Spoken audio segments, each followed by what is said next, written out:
Hey everyone, and thanks for stopping by to my channel. This video is going to go over the Revoltech Amazing Yamaguchi Carnage. I had to delay it a bit because my lamp kind of had an issue with power supplies, but I've got a temporary fix at the moment. By the way, if you hear kids squealing in the background, they're not mine. Anyway, so this is the Carnage Revoltech. So he is number 6 or 7 in the Marvel figure line from Revoltech, and he's pretty overwhelming. As you can see, he comes with a ton of stuff. Tendrils and spikes and stuff, right? He's a very fun figure, but there's a lot to him. So I'm going to go through the parts. He comes with duplicates, so it should be fairly quick. And then the figure itself. So first up is the stand you can see right in front, which is the usual base, shaft, and claw that you just attach and combine yourself. Then there's this little packet that I haven't opened because I'm probably not going to make use of this stuff. So this is just an extended piece that goes onto the shaft of the stand. And if you don't want to use the claw, then this little stick bit here, pick, is actually to change his eyes and push his eyes out, but I'm not going to use that because I will show you a different way. Hopefully it works. And then you get 2 spare double ball joints for the shoulder. Again, they don't really give you the spare wrist pegs, which would be more useful because I find those tend to be much more sensitive and prone to getting damaged. But they give you those anyway. So to his optional parts, which there are many of them. Let's start with this one because it's going to be quick for now. This is just a tool to kind of plug off or pull off certain tendril parts that you plug into him, and I'll show you that soon. You might have your own preferred way. Other people might have their own preferred way of swapping the tendrils in and out, but I will show you how I do it myself. Now then, he comes with 4 of these small tendril pieces. I'm going to keep calling them tendrils, and these ones are tipped.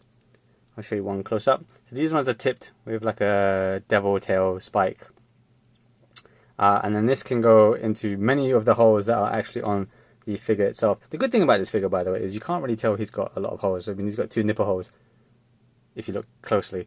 So they can go into those holes, or they can go into the larger spikes or tendrils that he also comes with, and I'll show you that soon. So he comes with 4 of these.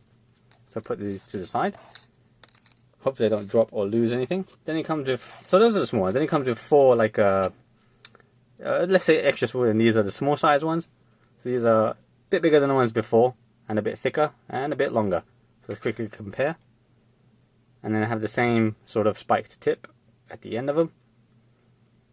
So this one's more of a meaty kind of attack, if you wanted to pose it that way. So it's pretty cool, nice, and just kind of focus that in, huh? Yeah, so it looks really good, nice and red, blood red. The colouring on the tendrils as well as the figure is quite good. So it comes with 4 of those. Then it comes with 4 longer pieces of similar sort of shape and idea of that. So 4 of those. I just picked 2 of them up. These ones then have slightly different coloured end tips. So it goes from the blood red to the darker blood red colour to black, pretty much at the tips.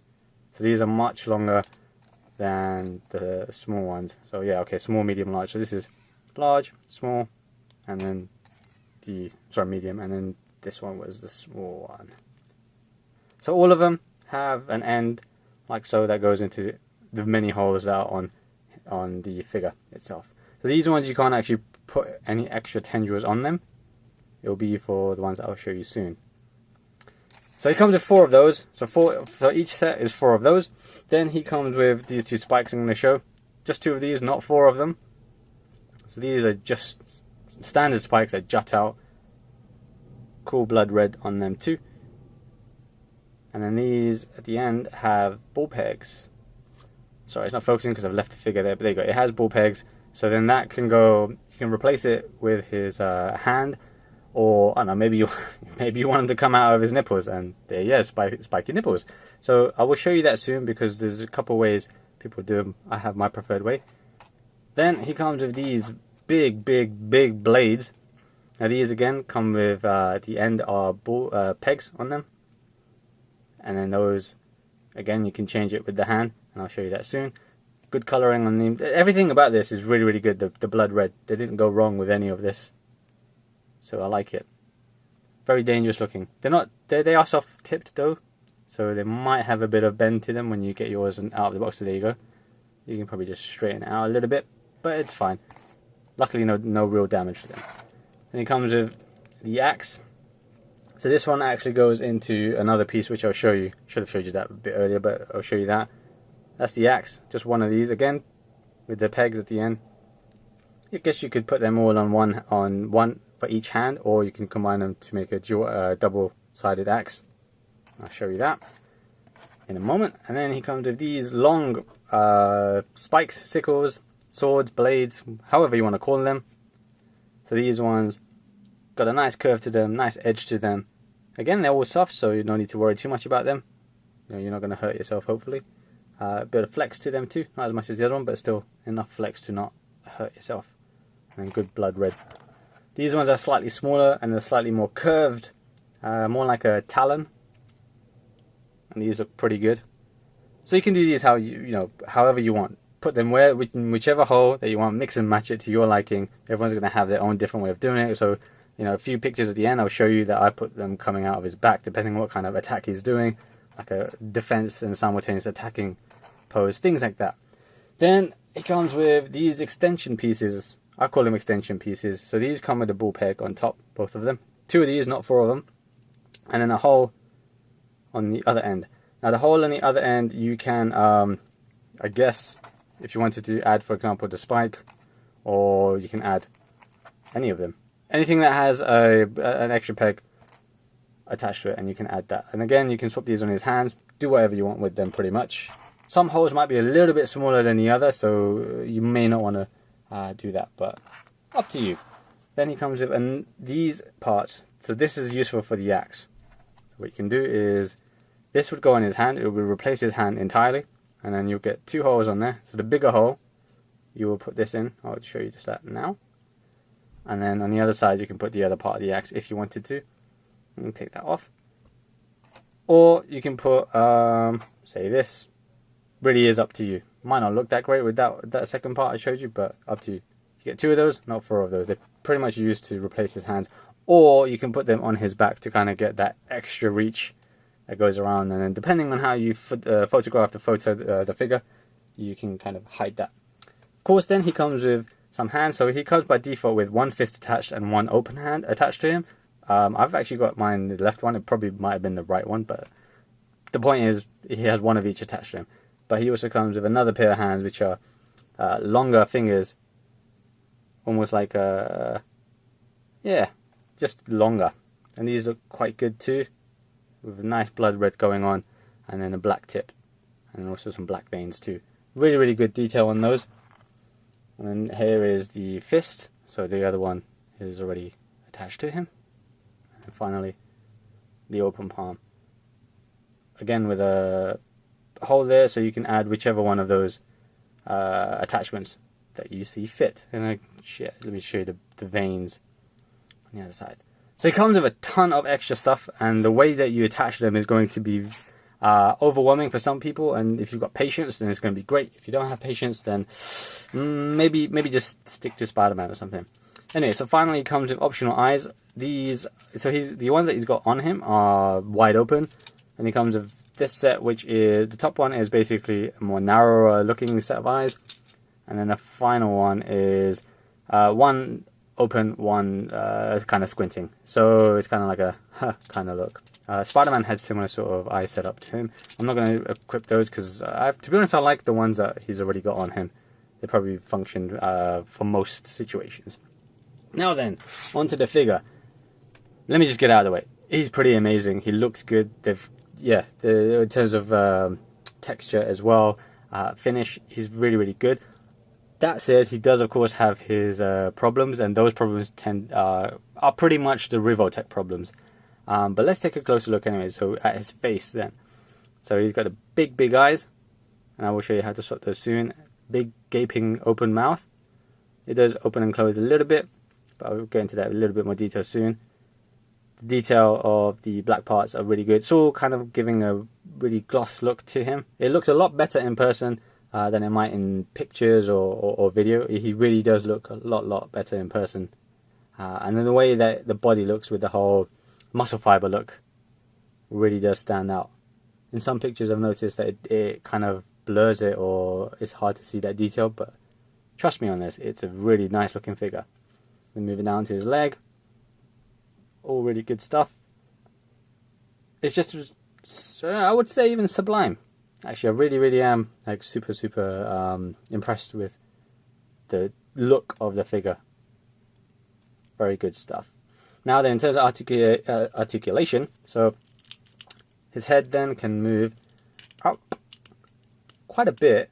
There's a bit of extra reach for the top part of his head. Of course, if you pull too much, then his head will come off, but it's pretty good. So you can get his mouth wide open, screaming. It's a shame he doesn't come with like a tongue extra that Venom, I believe, did come with one. It would have been good if Carnage came with one too.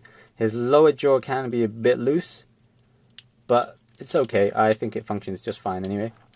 So yeah, so his lower jaw kind of goes like up and doesn't close too much because of his teeth, but goes about that far.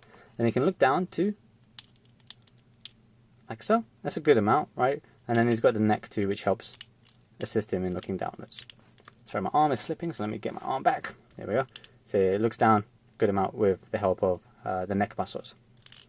And of course he can tilt side to side. Might be a bit stiff as you first get him out of the box. Mine was, so be very careful. If you saw my Captain America video, one of my joints broke because he was just too stiff out of the box, and I'm worried about Carnage too.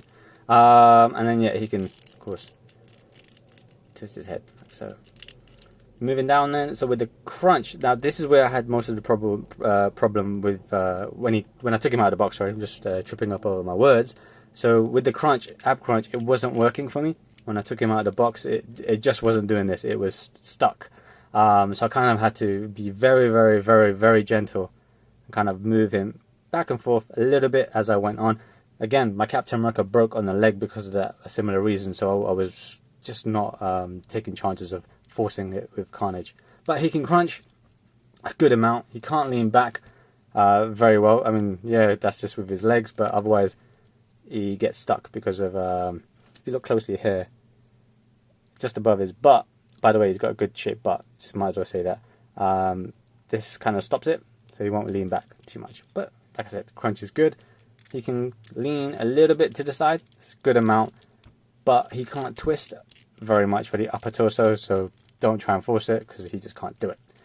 Lower twist though is a little bit more, but again, don't try to force it too much because then you don't want to damage this. It's possible, like you just saw there, but sometimes it might be stiff, and with Revoltech I'd rather err on the side of caution.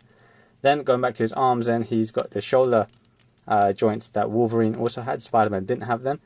You can bring them forward, you can bring them back, you can hide the joint depending on the position of the figure itself, or otherwise it will be exposed like so.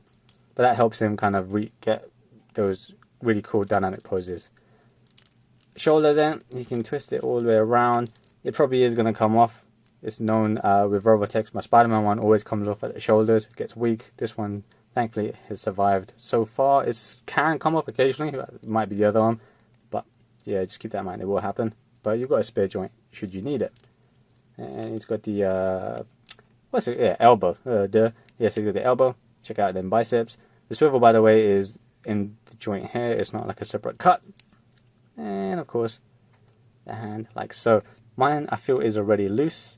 I'm not putting much pressure on there, but like I said, Revoltech wrist joints especially are quite fragile in my opinion. If you saw my Wolverine complaint, that one broke, so be careful with that one.